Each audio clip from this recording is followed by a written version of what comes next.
The 2nd of December 2010, at the upscale Valencia apartment complex in Melbourne.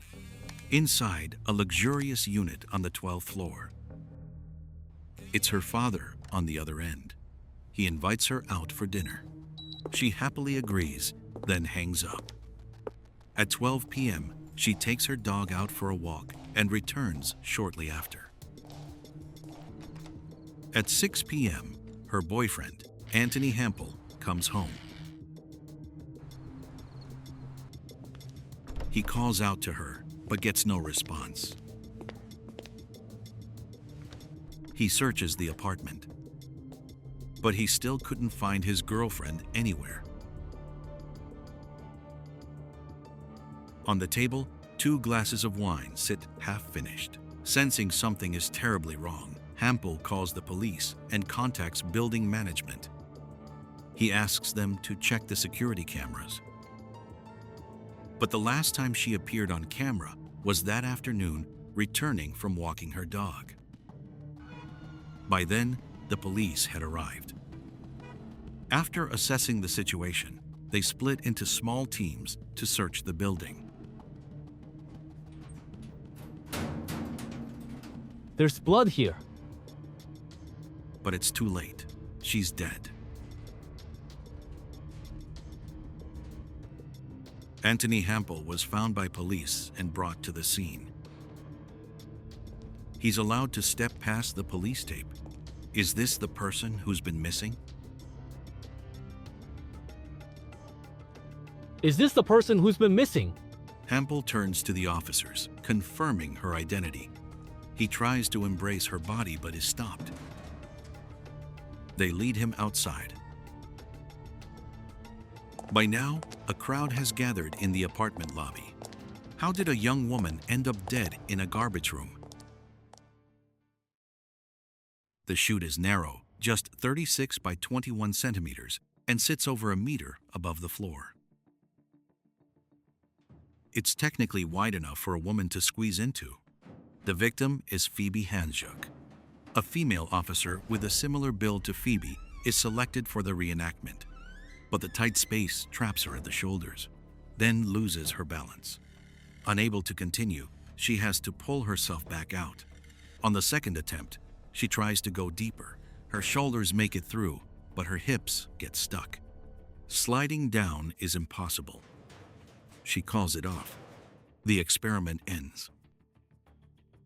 Phoebe Handsjuk's body is taken in for autopsy. Bruising is found on her neck and arms. At the time of the fall, she is still conscious. Bloodstains at the scene suggest she tried to crawl out of the trash can in the dark. But due to severe blood loss from her leg injury, she dies. A doctor walks in carrying multiple lab reports. Phoebe's blood alcohol level is 0.16, more than 3 times the legal limit. Sleeping pills and antidepressants are also found in her system. It can be inferred that Phoebe was not in a clear state of mind when the incident occurred. Investigators then speak with Hampel. They ask about her relationships and medical history. Phoebe has always been rebellious. At 15, she started drinking and using drugs. That led to constant conflict with her family. At one point, Phoebe ran away from home. She lived for 8 weeks with a former inmate and his son. Eventually, she returned home, completely exhausted. Phoebe was later diagnosed with depression and prescribed medication. After 5 months of dating, she moved in with him at the Valencia apartment. That was when he realized she had serious issues. She drank frequently, often to the point of intoxication. She also took a sleeping medication containing zolpidem. That helped her to be anxious and sleep. Police immediately look into the drug. This type of medicine is very special. When combined with alcohol, it can cause a loss of behavioral control. Users may have no memory of what they've done. Did Phoebe Handsjuk climb into the chute herself while no longer in control of her own actions? Based on the gathered information, the police force has formed the necessary assessments. Many of them agree on one conclusion: this was an accident. Then, suddenly, a middle-aged man bursts through the door. Phoebe Handsjuk was murdered. The man introduces himself. His name is Lorne Campbell, a retired police detective, and Phoebe's grandfather. They want Campbell to tell them everything he knows.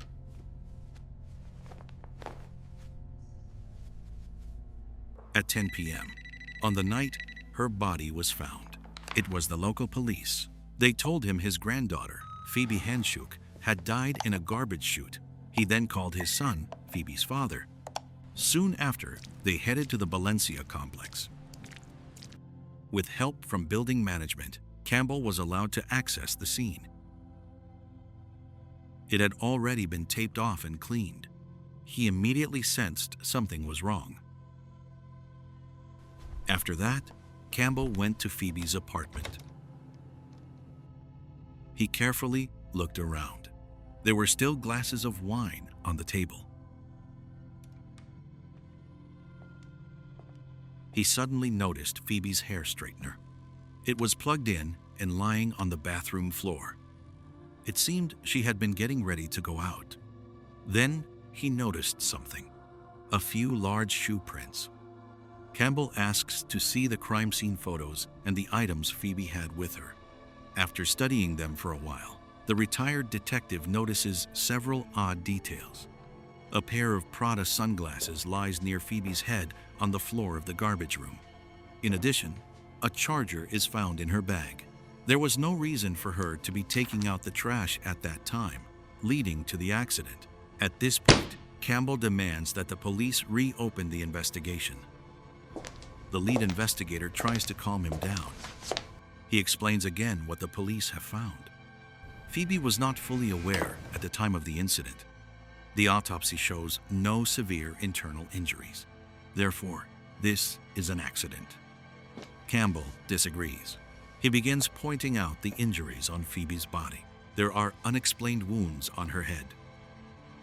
They could have been caused by the fall, but they are also consistent with a strong blow to the right side of her jaw.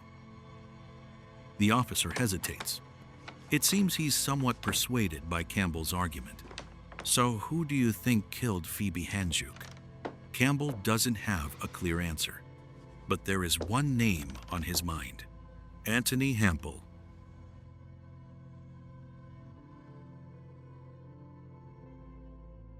Because before her death, Phoebe was not happy with him. She was undergoing treatment with a psychiatrist. She had said that Hampel often verbally abused her. It caused her deep emotional pain. Unable to take it any longer, she asked to break up, but Hampel refused. They stayed together for another 6 weeks. During that time, Phoebe tried to end the relationship 3 more times. Because of this, Hampel began planning to kill his girlfriend. Anthony Hampel is summoned to the police station. But he completely denies any conflict or breakup with her, even though he had heard plenty of malicious rumors before. The owner of the hair salon where Phoebe worked once said Phoebe was only planning to sleep with him and then leave. But in reality, they had been in a relationship for some time, so there seemed to be no reason for Hampel to kill her. Another officer enters, placing a Stillnox receipt on the table by her, Anthony Hampel. How do you explain this? Hampel is left speechless. Hampel explains that he bought them for Phoebe. It was medication she needed whenever her condition relapsed. The officer presses him. Did he know the drug could cause side effects when combined with alcohol? Hampel flatly says no. Phoebe had never shown any unusual behavior while taking it. Police find no additional leads. They cannot link Anthony Hampel to Phoebe's death. He is allowed to leave. A few days later, at the station, an official conclusion was reached. Phoebe Handsjuk's death is ruled an accident. Under the combined effects of Stillnox and alcohol, she was not fully aware. She entered a sleepwalking-like state. Phoebe pushed herself into the chute. With her back facing the door, she gradually moved down the shaft by pressing her limbs, hips, and back against both walls. Her boyfriend, Anthony Hampel, is not linked to her death. This conclusion is sent to Phoebe's family. But not everyone accepts that. Her family has always maintained that Phoebe Handsjuk was murdered. The police offer no further response. The case is closed. In 2013, Phoebe Handsjuk's family pushed to reopen the coroner's review. Her mother raised $50,000 to cover legal costs. Even after 3 years, authorities agreed to the family's request. A new inquest was set up. The panel heard testimony from multiple witnesses. Forensic experts were brought in, but the conclusion did not change. Zolpidem, the active ingredient in Stilnox, was believed to have caused Phoebe to climb into the garbage chute herself. There have been cases around the world of people taking Stilnox and behaving strangely, but those cases were rare. And typically, people in that state performed familiar actions while not fully aware, like walking, driving, or reading. Not something as extreme as climbing into a garbage chute. More importantly, even a fully conscious person would struggle to do that. The family also demanded a deeper investigation into Anthony Hampel. They believed the police were trying to protect him. His father was a former Supreme Court judge. Hampel's computer was not seized from the apartment by police. Not until March 2011, 4 months after Phoebe's death. During that time, Hampel could have destroyed a significant amount of data. Police explained. At the time, the cybercrime unit did not have the equipment needed to analyze the computer. At the scene, Phoebe's phone and SIM card were also not found. And here's a crucial detail. How did she manage to stay off camera since returning from walking the dog? A few days later, Phoebe's family returned to the station. They wanted to know the results of the investigation. Unfortunately, nothing was recovered from Hampel's computer. After 3 years since Phoebe's death, it was difficult to restore any meaningful data.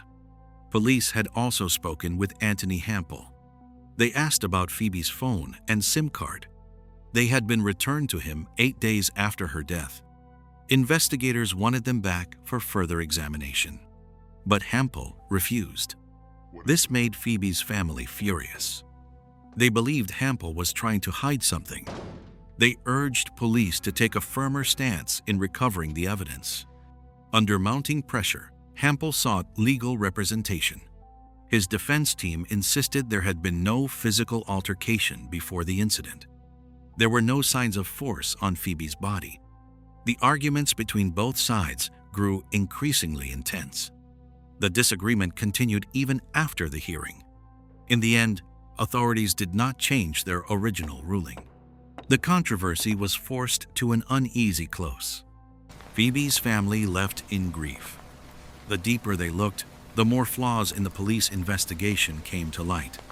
They became increasingly convinced that Phoebe Handsjuk's death had been handled carelessly. Only under pressure did police release a few additional details. Phoebe's family carried their grief for years. Until 2018, they learned that Hampel had been dating a 25-year-old model. But just hours after their breakup, she was found dead with a gold necklace wrapped around her neck. The news made Phoebe's family notice a disturbing pattern. Once again, Hampel was connected to the death of a girlfriend. They reached out to the victim's family. Both families came to believe that Hampel was hiding something, but the official ruling remained unchanged. All they could do is try to live with the loss. Meanwhile, Hampel remained off the list of suspects. He moved out of his apartment. He even went on to have a seemingly happy married life. Phoebe Handsjuk's story came to an end. It was ruled an accident, but every explanation carried its own flaws. Her death continued to haunt her family, and if the truth ever existed, it may have slipped away with her, vanishing into that cold, dark void.